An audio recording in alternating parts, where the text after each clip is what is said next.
So this is the Nature Hike Ultralight sleeping bag, and as you can see, it's pretty small. Like compared to just a regular size water bottle, it's actually kind of comparable, which is cool.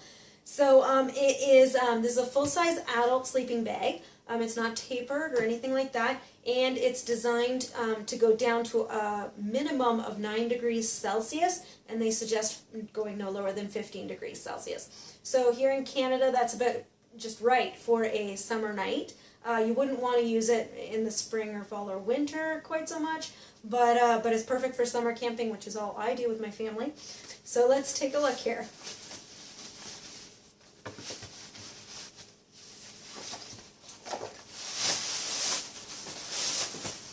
Alright, so here it is, all crinkled up.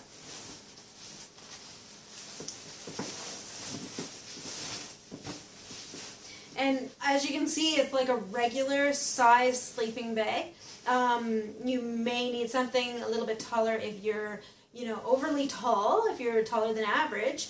But for most people, I think this would be quite reasonable. And for being in such a small package, it's a great deal. So the main thing that I was worried about was having nylon on the inside, which of course is not breathable and makes you sweat and makes you feel that much colder.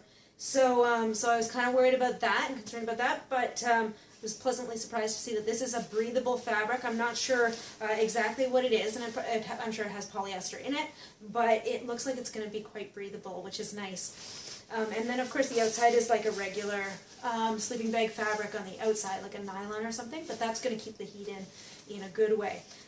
The sleeping bag itself, I don't know if you can tell, it's not that thick. And it does have stuffing in it, just has some kind of insulation, but it's not actually that thick. So again, you wouldn't want to use it, it's definitely not a 4-season sleeping bag, but for the summer it should be just fine. So at the top of the zipper, of course, it has a nice Velcro closure, and then the zippers look like they're pretty good, pretty durable. They've got the nice pulls on them on the inside and the outside. It looks like a pretty standard zipper that would attach to other sleeping bags, but I haven't tried that. So, but I don't see why it wouldn't work.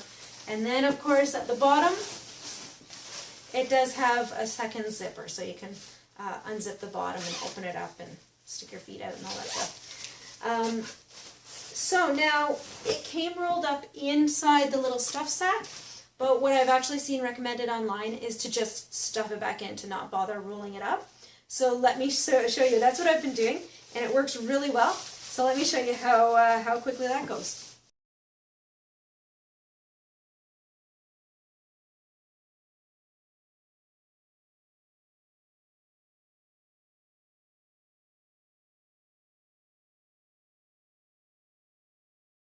And there you go, it's all stuffed back in. Now it does have these compression straps on the outside that are designed to make this sleeping bag even smaller, which is cool. So and the stitching is pretty durable. It looks like they're going to be pretty tight, and they're gonna last and through several trips. So let me show you how it looks when it's all compressed down.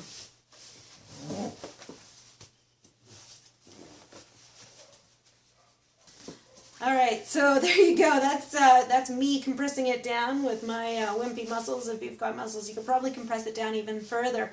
But if you're really concerned about space, I mean, the sleeping bag takes up very little space, almost no space. And so, especially when you're doing just carry-on and that sort of thing, here's a great sleeping bag to use in that situation.